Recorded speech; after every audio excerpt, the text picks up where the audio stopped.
Olá, vamos agora resumir rapidamente o que é o estudo completo de uma função. Primeiro, o estudo completo de uma função nunca pode ser alguma coisa que saia num teste, nem num exame, porque pode demorar 40 minutos ou 1 hora a fazer. Por isso é que o que poderá sair é partes deste estudo completo. O estudo completo de uma função, de uma maneira muito simples, é tudo o que vocês aprenderam antes, estudar tudo sobre a função. Por exemplo, estudar domínio, estudar contradomínio, estudar zeros, estudar monotonia, estudar continuidade, estudar assíntotas, estudar tudo. Eu tenho aqui um exemplo de uma função definida por ramos, que serão as mais complicadas. Esta nem é assim muito complicada, porque estamos a falar de duas expressões relativamente simples, e eu não vou fazer o exercício completo porque não teria tempo neste vídeo. Mas vamos falar então apenas de alguns tópicos. Por exemplo, primeiro, estudo do domínio. Ora bem, o domínio disto, como isto é uma função afim, tem domínio, seria R, mas como só está definido em x menor ou igual que 1, quer dizer que este ramo existe de menos infinito a menos 1 fechado.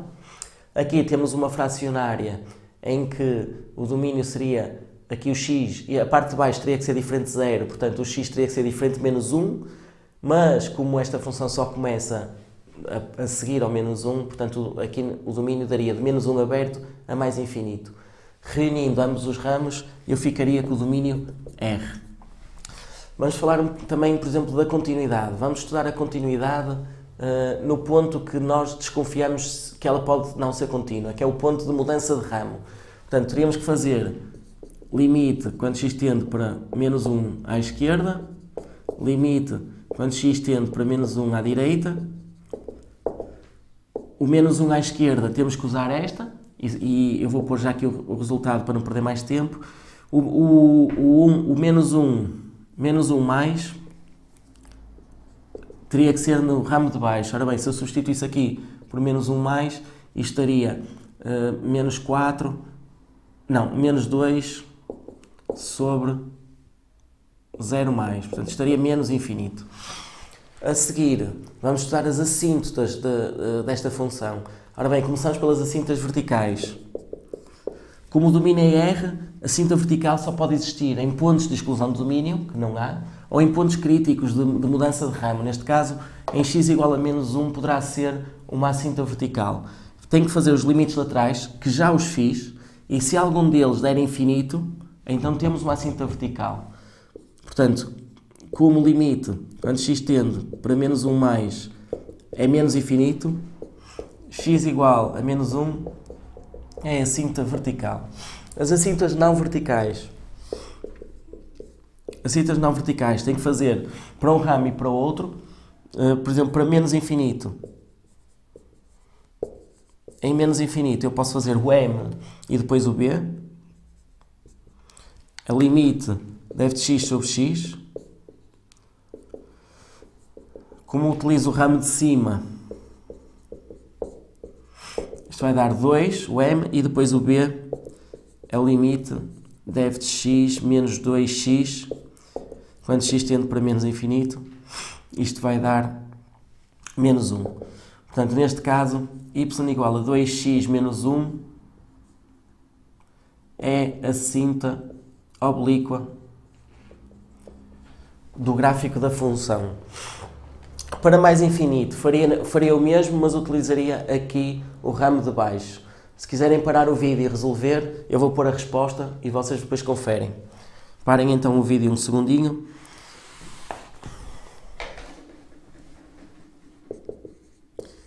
Se já resolveram, então, esta assíntota iria dar no mais infinito, iria dar x, e agora o b, por acaso o b ainda não fiz, teria que fazer x menos 1x,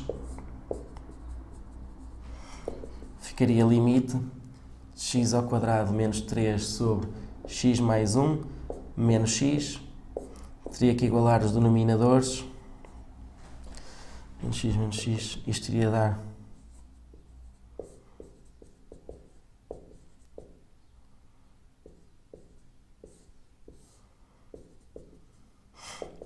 isto iria acabar por dar menos 1, ou seja, a minha assíntota oblíqua seria igual a x menos 1. Depois das assíntotas, podemos também estudar a monotonia em extremos. Vou apagar agora isto tudo. A monotonia em extremos teria que derivar, portanto, teria que fazer a derivada da função. Esta derivada eu faço a derivada do primeiro ramo, que dá 2. A derivada deste tenho que fazer pela regra do quociente, que é derivar a de cima vezes a de baixo normal, menos a de cima normal vezes a derivada de baixo sobre a de baixo ao quadrado.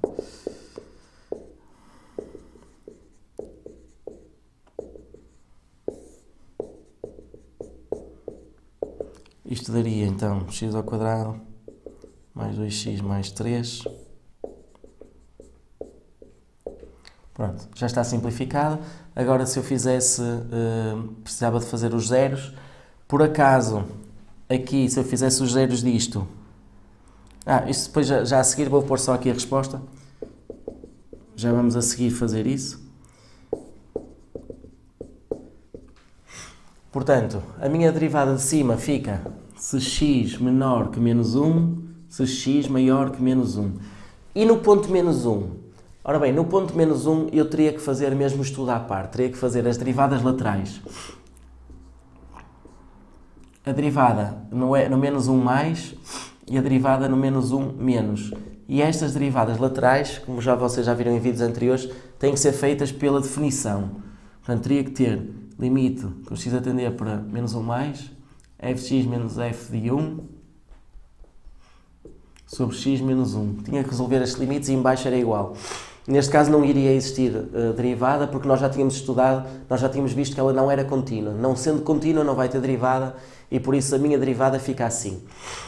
Portanto, para estudar a monotonia e os extremos, então eu preciso saber o sinal desta derivada.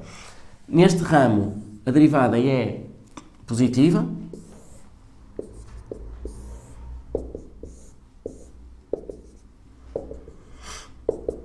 E depois neste, eu podia tentar descobrir os zeros, mas esta parábola não tem zeros, é uma parábola que é sempre positiva, a dividir por uma expressão também sempre positiva. Portanto, isto é mais com mais, dá sempre positivo. Aqui é não definida. Significa que a minha função é acrescente de menos infinito a menos 1 e torna-se acrescente de menos 1 a mais infinito. Portanto, esta é a monotonia. Para eu fazer agora as concavidades e os pontos de inflexão, então faria a segunda derivada, que era tornar a derivar isto. Aqui daria 0 e aqui teria que fazer pela regra do quociente. Resolviam, depois estudavam o sinal e preenchiam a tabela com a segunda derivada, que era o sinal da segunda derivada para concavidades da função.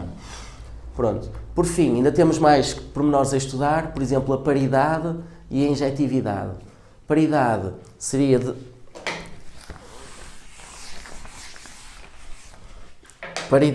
fazer f de menos x e simplificar a ver se dava exatamente igual a f de x ou se dava igual a menos f de x. Se eu simplificasse e desse f de x, significaria que ela era par. Se eu simplificasse e desse menos f de x, significaria que ela era ímpar. Se desse uma expressão diferente destas duas, então não era par nem era ímpar.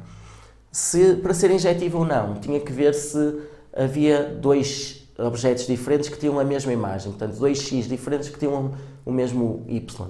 Isso também se pode mostrar pela monotonia, porque se nós tivermos uma zona onde decresce e cresce, então já não é injetiva. Ou então arranjar um contra-exemplo de 2x que tenham a mesma imagem. Portanto, este é o estudo completo. Isto demora imenso tempo a fazer, mas vocês podem praticar. Nessa ficha de trabalho vocês têm 2 ou 3 exercícios para fazer e isto dá-vos agilidade para estarem à vontade com qualquer parte deste exercício que saia. No teste sai uma parte disto. Portanto, vamos trabalhar.